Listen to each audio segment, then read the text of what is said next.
neighbors are not as lucky, and my heart goes out to them. I'm really sorry. Heartbreak in one Arizona community tonight where a fast-moving wildfire has destroyed several homes. Good evening, everyone. Welcome to West Coast Wrap. I'm Alex Savage. Tonight, crews are still working to get containment on this fire that burned across a highway and continues to threaten homes. What's being called the Rose Fire started last night northwest of Phoenix along Highway 60 near the town of Wickenburg. This fire has burned at least 160 acres, and it took only hours for the flames to destroy 6 homes in this area. Fox 10's Brian Webb talked with people in the community about what comes next. A half-dozen homes burned to the ground, with some 300 more in the fire's path last night, like Chris Rankin's place, saved with 100 feet to spare. Oh my God, I hope they save my house. The firefighters saved my house. There is 100% no doubt about that.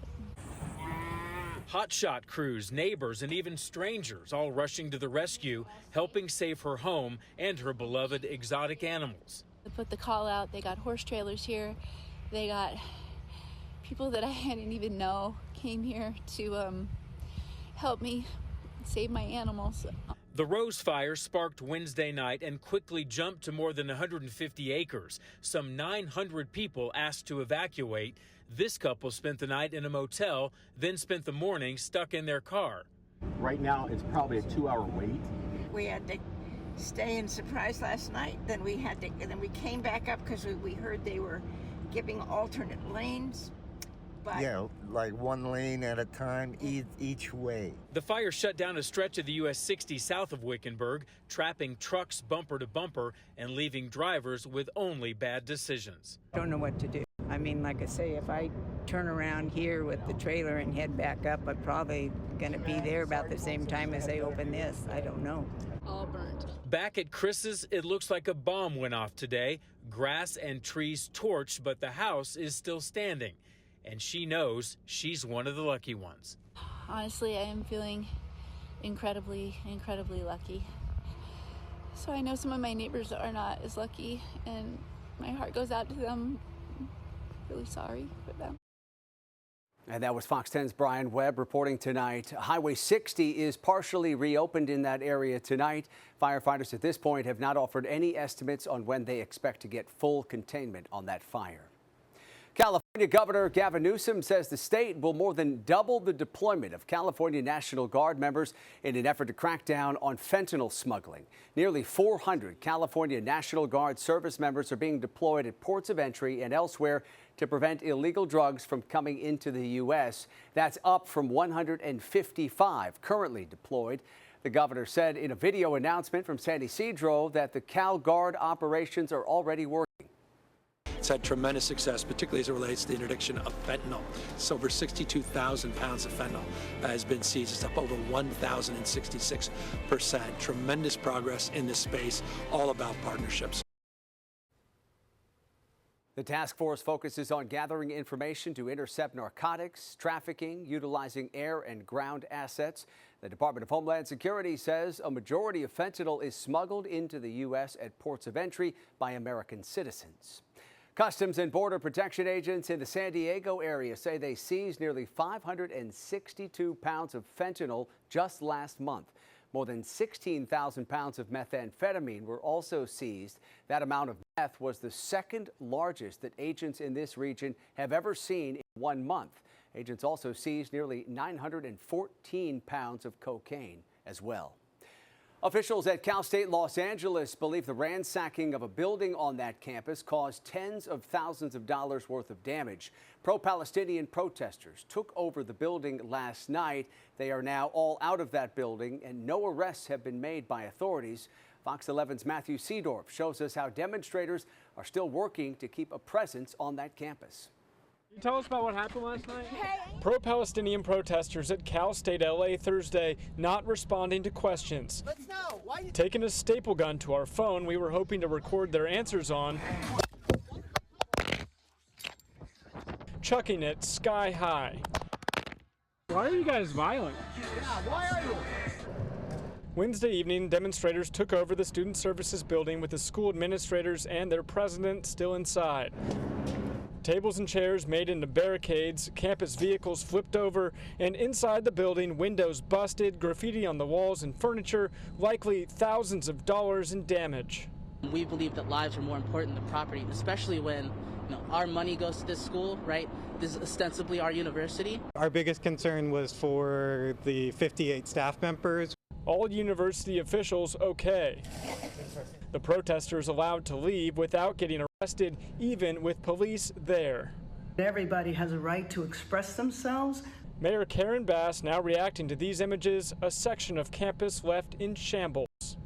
I'm concerned as to how much money now the Cal State system is going to have to spend to correct the damage. It's been just like this. Students at Cal State LA have now been walking around this barricaded, graffiti-covered camp more than a month.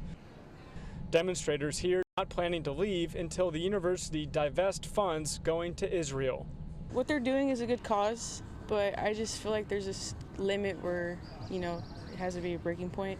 Reporting at Cal State LA, Matthew Seedorf, Fox 11 News. A Southern California family says their 13-year-old son and his younger sisters have been expelled from their school following a disagreement over the boys' speech for a school election. In the planned speech, Jimmy Hayward focused on patriotism, saying he wanted to make his middle school great again. The principal at St. Bonaventure Catholic School in Huntington Beach wouldn't let Hayward give the speech as written, asking him to tone down his language, including references to people who hate their country. Ultimately, Hayward was forced to sit out of the election. I didn't remove the patriotic part. That's one of the most important parts of the speech, if not the most, so I'm not removing. The family says they were later notified the school was terminating enrollment for all 3 of their children. In a letter, the district told the family they violated the school's code of conduct by creating an online petition calling for the principal to be fired. Former President Trump made his first appearance on Capitol Hill today since the January 6th attack. The former president and presumptive GOP nominee held closed-door meetings with congressional Republicans in an effort to unify the party heading toward November. Despite Trump's legal issues, House Speaker Mike Johnson says the party is on the same page and optimistic about winning back the White House and the Senate. First Lady Jill Biden is set to arrive in California shortly. She has plans to attend several fundraisers across the West for President Biden's re-election campaign. The first event is set for tomorrow in the Bay Area, and after that she'll head to Reno, Nevada for another event, and on Saturday she travels to Arizona. President Biden will be in Southern California this upcoming Saturday. That's where he's set to attend a fundraiser in Los Angeles alongside former President Barack Obama. Tonight, the U.S. Justice Department has issued a scathing report about the Phoenix Police Department. Federal investigators have found officers routinely discriminated against people of color and used excessive force. Fox 10's Justin Lum has more tonight on these findings that follow a 3-year-long investigation. Ultimately, our findings reveal evidence showing long-standing dysfunction at the Phoenix Police Department. Assistant Attorney General Kristen Clark with the DOJ's Civil Rights Division took the press through findings on major issues within Phoenix PD. The use of excessive force, unlawfully detaining, citing, and arresting people experiencing homelessness, discriminating against people of color, violating free speech rights, and discriminating against those with behavioral health disabilities. DOJ conducted 200 hours of ride-alongs, visited every precinct, and reviewed hundreds of hours of body-worn camera footage. From 2018 to 2023, there have been 149 Phoenix police shootings, 74 of them fatal. Investigators cited the death of Jacob Harris in 2019. Phoenix officers shot a man, and after he fell, fired multiple projectiles at him, and then sent a police canine to drag him back to them. And Ali Osman, who was shot and killed by police in 2022 after he threw rocks at officers. Then Clark called the findings on Phoenix PD's treatment of the homeless historic. This marks the first time that the Justice Department has found violations of the civil and constitutional rights of people who are homeless. DOJ says between 2016 and 2022, 37% of Phoenix PD arrests were of unhoused people. Findings reveal officers stopped many without reasonable suspicion. Officers seized and destroyed property of the homeless without notice. The DOJ also investigated the circulation of a challenge coin following a 2017 protest at which officers unloaded tear gas canisters on peaceful protesters. This challenge coin instead depicted a protester whom an officer shot in the groin with a 40-millimeter impact round. The coin read, "Good night, left nut," and on the other side, "Making America great again, one nut at a time." The Assistant Attorney General did acknowledge progress made by Phoenix PD under Interim Chief Michael Sullivan, who took over in September 2022. I would concur with her that there is much more work to do, but this work doesn't have a finish line. Like excessive force, DOJ findings say Phoenix PD teaches officers that all force, even deadly force, is a de-escalation, and one police official said this view of de-escalation is ingrained in the vernacular of the department. PPD now has a revised use of force policy. I think that whenever you have situations where people are armed with things other than firearms, there's opportunities to slow down. There's opportunities to make sure that we have the best outcome for the individual that we're dealing with and the officers that are involved in those situations. The chief and Phoenix City Manager Jeff Barton had not read the entire DOJ report when we sat down.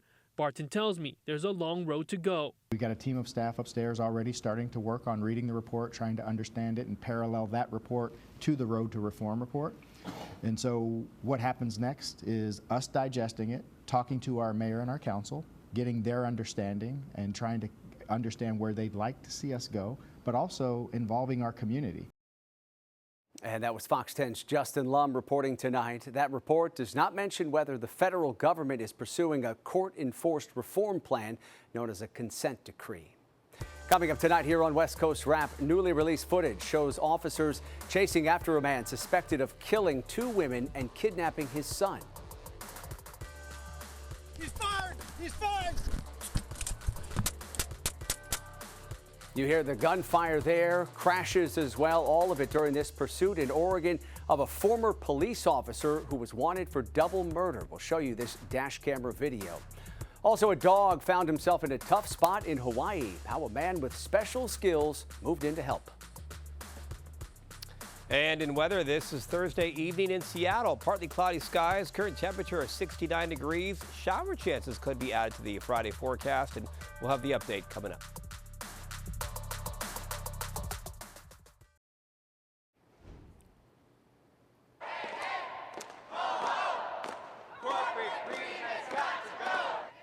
Flight attendants picketing at airports across the West. This was the scene today at Denver International. Flight attendants are demanding better pay and solutions to ease flight attendant workloads. American Airlines officials say they are confident a deal can be reached after a recent offer to hike pay by 25%. United Airlines and their workers are engaging now with a mediator. Each airline is negotiating separately with their employees. The U.S. Supreme Court ruled in favor of Starbucks today in a legal fight over the firing of several workers who were trying to unionize.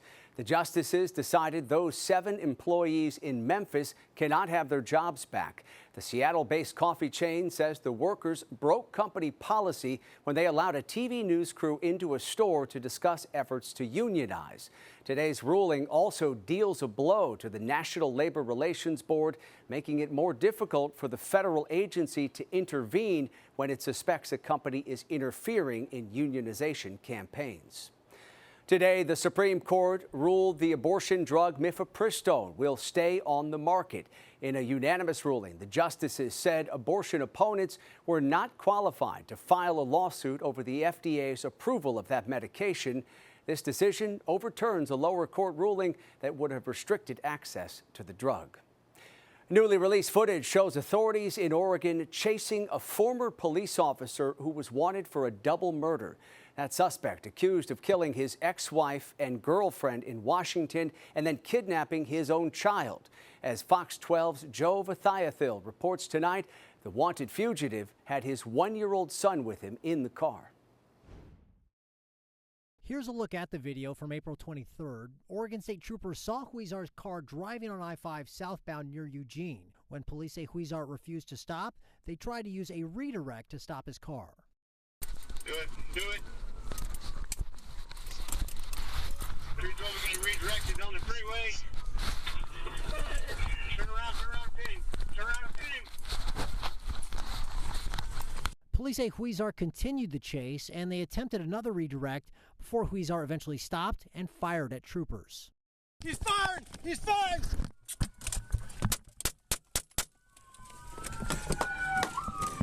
No troopers were hurt in the shooting. Police then say Huizar began to drive away again, going out into the shoulder of the road near milepost 197.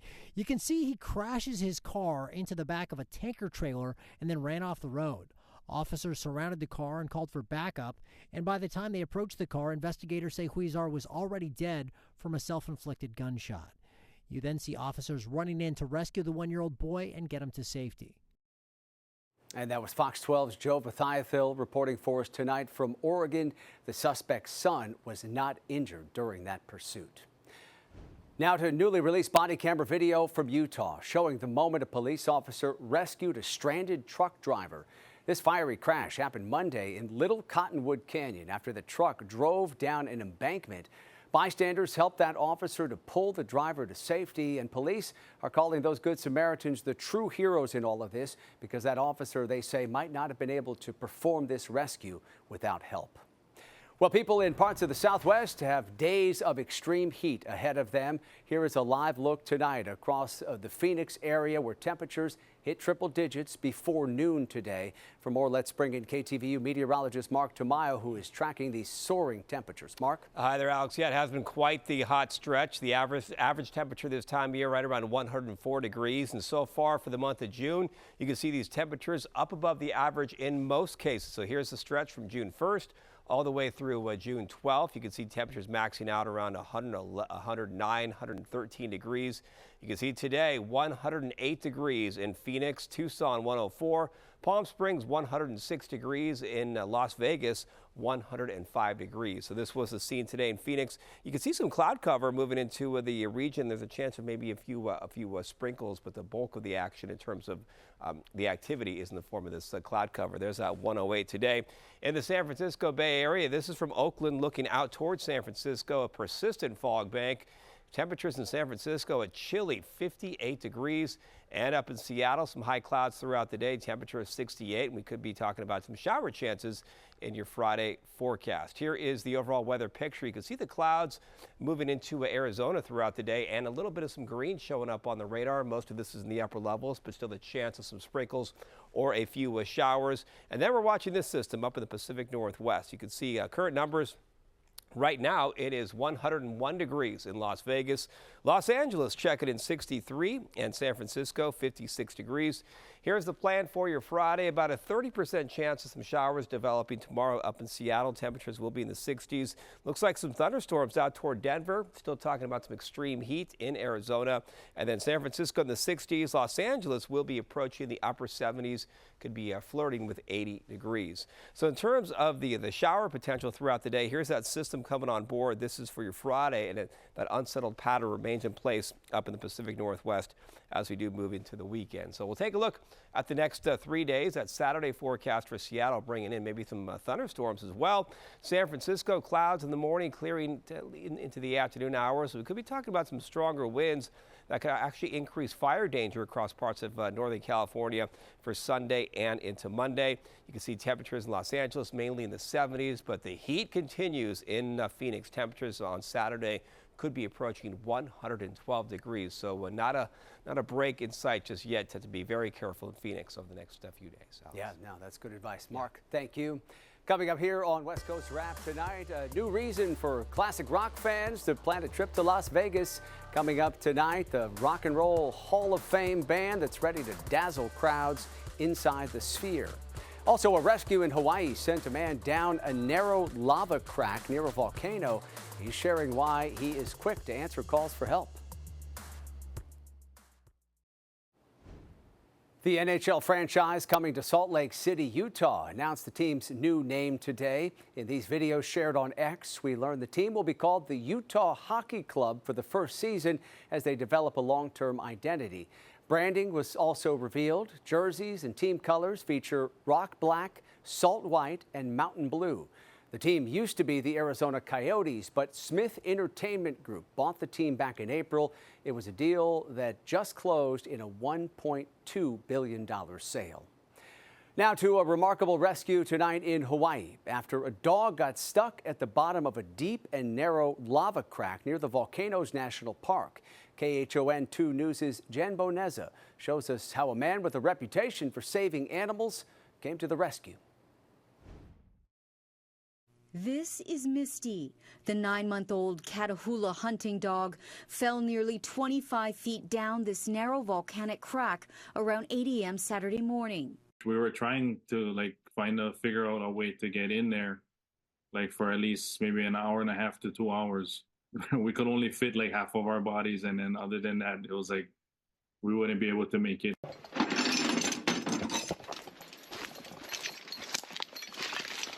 That's when they called this man, 60-year-old Kavika Singson. We're going down after Misty. Misty is about 9 months old. She's somewhere down this crack. The Carpenter Ironman competitor and former military combat engineer has been rescuing dogs on Hawaii Island since 2019 from some pretty hairy situations. Give me a second. Oh. Okay. Yep. Just slippery on here. Singson says he is very careful and uses safety gear. I'm very aware of my situation, situational awareness, I like to call it, and aware of their environments and the hazards, of course, but everything comes with a risk, but the reward to me is worth the risk. I'm going after this poor dog. He squeezes into the narrow crevice, slowly making his way down. Here, Misty. Finally reaching Misty. Okay, Misty. Let's hook you up. After a half an hour of trying, they finally pull her out of the old lava tube to safety. Oh, stay here. Got her? Yep, good girl. Awesome. Misty isn't the first dog he's rescued. She's the 6th. I'm 6'6" on these dogs that I go after that no one can or willing to go after. So I'm very proud of that. And, main thing to get the dog back to the owner. That's my main priority. He says he films his rescues to raise awareness, urging dog owners to put a GPS tracker on their pet just in case. It's a small investment, but it's worth it if you love your animals. And that was KHON 2 News' Jen Boneza reporting tonight from Hawaii. Finally tonight, one of the most popular rock bands of all time is setting up residency in Las Vegas.